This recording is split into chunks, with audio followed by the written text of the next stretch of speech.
Nós precisamos voltar a ser um povo santo, um povo que chora. Por que não temos mais visitações gloriosas nos cultos? Por que nossos olhos não contemplam milagres? Por que a gente não vê conversões instantâneas na nossa frente? Por que somos tão secos e vazios? Se nos torcer, sai pó. Falta de fome de Deus, consagração. Seguramente alguns estão doidos para acabar o culto, porque estão com muita pressa, para responder as mensagens do Facebook, para acessar a internet, para responder os WhatsApps, fazer as trivialidades, futilidades, inutilidades, imbecilidades da vida. Já não aguentam mais 2 horas ouvindo alguém falar num culto.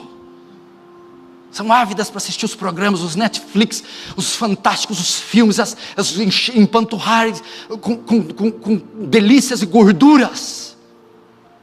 Não vamos ver poder, não vamos ver um demônio ser expulso, nenhuma alma se converter, e Deus vai passar milhares de quilômetros de nós. Você está tirando a graça e a soberania de Deus? A graça e a soberania de Deus é que me leva a fazer isso. Quando eu faço o contrário, eu estou sendo rebelde ao mandamento. A biografia diz que Jonathan Edwards tinha 2 metros de altura e tinha o rosto magro de tanto jejuar. O diário de David Brenner, todas as semanas se retirava no bosque para orações e jejuns secretos. O sermão Pecadores nas Mãos de um Deus Irado, de Jonathan Edwards, foi pregado depois de 3 dias sem dormir, sem comer, sem beber, jejum total.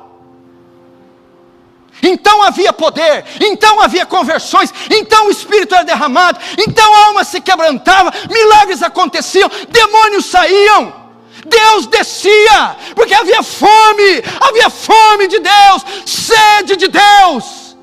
Deus não vai se revelar a um povo que não ama, um povo que não o deseja, um povo que não quer. Ele não estará aqui, ele estará em qualquer quiosque, em qualquer choupana, em algum arquipélago, mas não estarão nessas metrópoles ensimesmadas, soberbas. Não estarão. Eu habito num alto e sublime trono, aquele que tem por nome santo, mas habito no coração contrito e quebrantado. Você acha que Deus vai mendigar o seu sacrifício? Você acha que Deus está implorando a tua oração? Você acha mesmo que Ele está desesperado pelo seu jejum? Ele não está. Ele não está. Ele não precisa de você. Ele não precisa de mim. Ele não precisa de ninguém. Fome de Deus. Fome de Deus. Ó Deus, Tu és meu Deus, de madrugada Te buscarei, minha alma tem sede de Ti, como uma terra seca e árida, que não tem água. Não se glorie o sábio na sua sabedoria, nem se glorie o forte na sua força, não se glorie o rico nas suas riquezas, mas aquele que se gloriar, glorie nisso, em me conhecer. Conheçamos e prossigamos em conhecer ao Senhor. Bem-aventurados que têm fome e sede de justiça, porque eles serão fartos. Eu creio nessa promessa. Você tem fome de Deus? Você tem fome? Ou você tem fome dos milagres? Fome das bênçãos? Fome das riquezas? Fome de namoros? Fome? Não. Mas se você tem fome de Deus, nada além de Deus, Deus e somente Deus, Ele vai fartar a sua alma, ainda que haja um só aqui essa noite, um só faminto, um só que o deseje. Sabe o que é jejum? Jejum é fome de Deus, é fome de Deus. Jejum é fome de Deus, é desejo de Deus, é mais de Deus, é deixar de comer o pão da terra para comer o pão do céu, é dizer: eu estou farto dessa luxúria, farto desse mundo, eu quero Deus.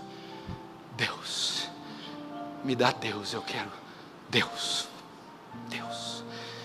Ah, se nós entendêssemos isso, mas evidentemente que eu não posso fazer nada com a minha alteração da voz, nem com as gotas de suor que caem, nem com os músculos contraídos.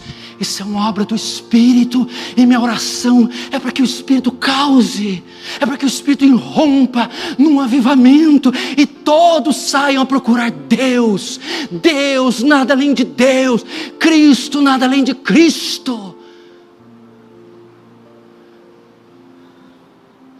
O Senhor está querendo dizer que eu posso jejuar os 5 dias, só buscando a Deus? Eu quase poderia dizer que você só deveria fazer isso. Deus, o Senhor.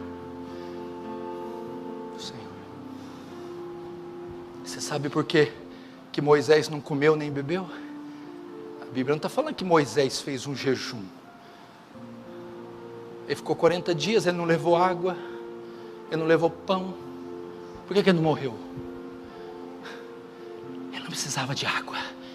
Ele estava bebendo das torrentes da água da vida, que emanavam daquela sarça, que saciavam Moisés, e Moisés não queria descer. Moisés estava pleno, realizado, completo. Ele não levou pão, porque ele estava diante do pão da vida.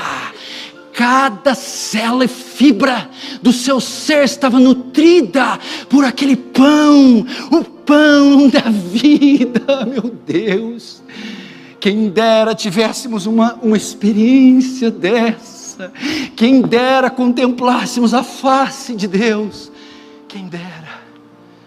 A Bíblia diz uma promessa ainda mais elevada que a outra: bem-aventurados os puros de coração. Por quê? Porque eles verão a Deus. Aqueles que não têm lealdades competindo, os puros, tem um lugar aqui que é só dele, só dele, só dele, só dele, só dele, de mais ninguém, só dele, só dele, só dele, e ninguém mais ocupa, ninguém, nem ouro, nem prata, nem sexo, nem a esposa, nem os filhos, nem o ministério, ninguém, é só dele, e de mais ninguém, só dele.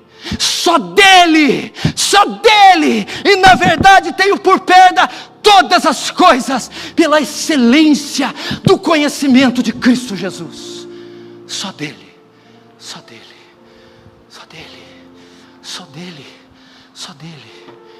Ah, vamos jejuar, vamos sim, porque estamos famintos, por Ele. Feche os seus olhos.